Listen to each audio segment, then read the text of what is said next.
Le Khalif de Dinguiraye a rejoint sa dernière demeure lundi au cimetière de la famille Tall.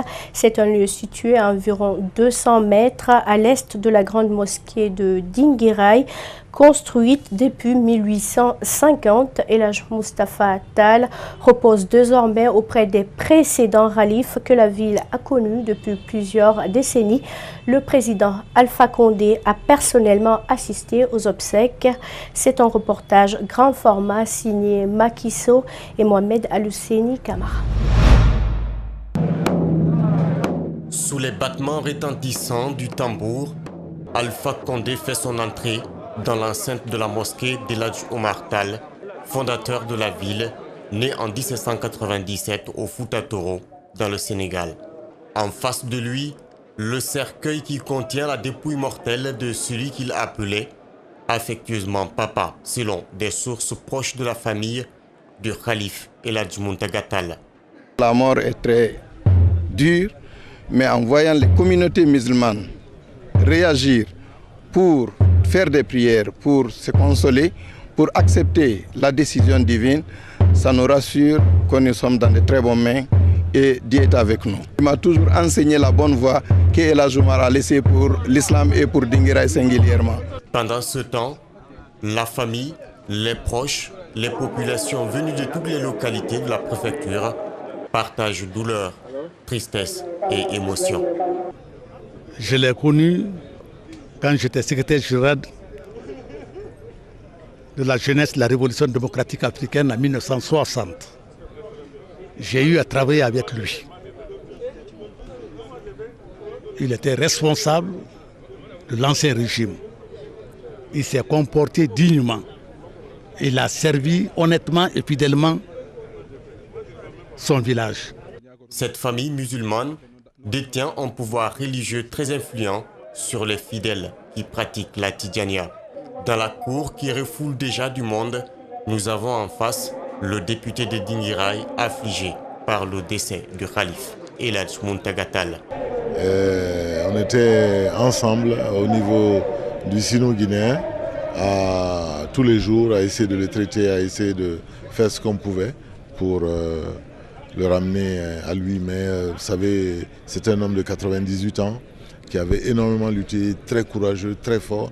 Donc c'est un sentiment de tristesse.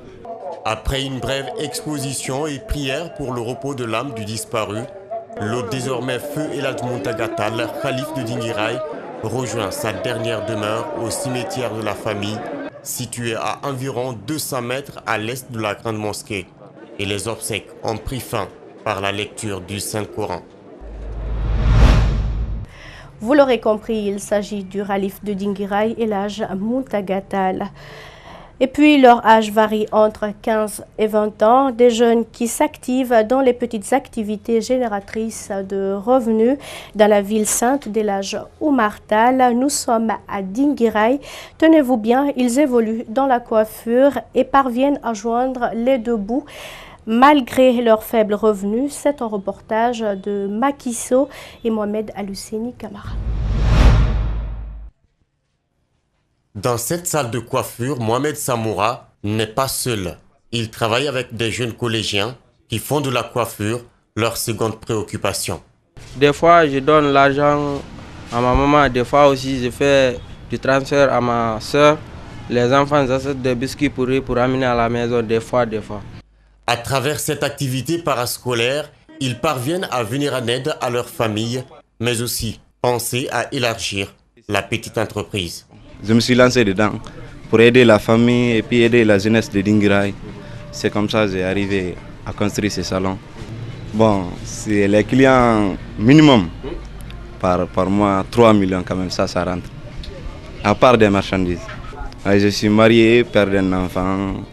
Après cet argent, je mets pour décorer encore un peu le salon, envoyer encore un peu de trucs, acheter des machines et puis s'occuper aussi de la famille. C'est ça. Les clients qui sont à leur première expérience expriment leur satisfaction. Certains sont tout simplement émerveillés par l'accueil. Bon, c'est aujourd'hui ma première fois de venir ici, mais il m'a bien apprécié, quoi. Il m'a bien reçu, quoi. Oui, il fait bien son travail. Puis il est poli, posé. Oui. Ici, quand les clients viennent, on les reçoit bien, on les traite bien encore. Pour les coiffer, il y a des professionnels qui coiffent ici. C'est pour cela, ici me plaît. Quand je viens ici, je me rends beau. Située à environ 545 km de Conakry, la ville sainte de Dinguiraye a une population en majorité jeune. Plusieurs parmi eux ont choisi les zones aurifères pour lieu de destination. Toujours en région, cette fois en Haute-Guinée, les charretiers sont ceux que nous rencontrons partout dans la ville de Kankan. Ce travail depuis des années est le moyen le plus rapide pour des jeunes de s'occuper afin d'être à l'abri du besoin. Le reportage est signé Babou Condé et Lamine Silla. La charrette est un moyen de transport très prisé ici à Kankan. On la retrouve partout dans la ville. Jeunes, mineurs, vieux et même les femmes, tous se servent de cet assemblage de métaux pour transporter des bagages et divers autres articles. Depuis des décennies, ce métier est devenu un passage obligé pour plusieurs jeunes pour être à l'abri des besoins. Ouais, ce travail-là, c'est un travail dont je me débrouille. Ce n'est pas une spécialité, mais je me débrouille quand même. Il est 7 heures. Déjà, ces quelques jeunes qui vivent du travail commencent à rallier ce parking afin d'obtenir une charrette pour la journée. Sous la fraîcheur d'hiver, pendant que certains s'échauffent autour du feu, d'autres au même moment ont préféré attendre ici, sur les charrettes qu'ils comptent conduire après le partage. Les enfants viennent du village, ils n'ont pas de travail. Donc nous, on fabrique des charrettes. Celui qui vient, tu viens avec ta garantie. Bon, on te donne. Le partage commence. Les premiers qui obtiennent les charrettes se précipitent pour quitter les lieux, histoire de pouvoir assurer la recette journalière. Au milieu des regards désespérés sur le chemin d'un premier client, on retrouve Mamadou Lamaranaba, étudiant en licence en physique à l'université Julius Nyerere de Kankan. Sans tuteur, il se retrouve seul face à son destin. Je suis là, je n'ai pas de tuteur ici.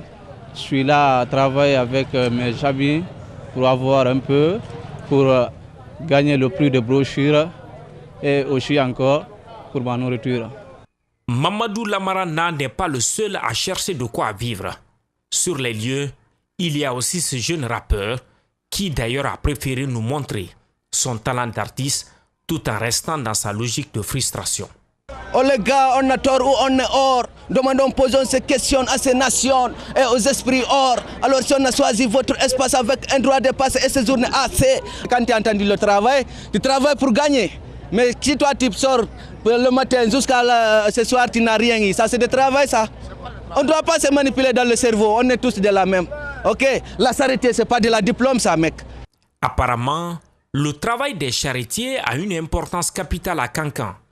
À part l'emploi que peuvent trouver les jeunes, la fabrication des charrettes est aussi une autre source de revenus pour ce maître soudeur qui l'a appris de son défunt père. Parce que le travail que je fais, ça me soulage, la vérité. Mais on est sur le manque de moyens, on se débrouille. Mais si on gagne un grand pas, on peut faire des centaines de chariots. Pour éviter d'être à l'abandon, ces jeunes qui exercent ce métier n'ont qu'un seul message à l'endroit d'autres jeunes. Mon message, c'est de dire ceux qui ne font rien, d'exercer un métier, ceux qui sont en train d'étudier, de multiplier d'efforts pour finir ces études. À Kankan, comme ailleurs en Guinée, le manque d'emploi reste l'une des vraies problématiques sur les lèvres. C'est tout pour ce journal à tous. Merci de l'avoir suivi. Merci également à l'équipe de la rédaction ainsi qu'à celle technique. Surtout, restez avec nous. Nos programmes continuent sur Espace TV. Au revoir.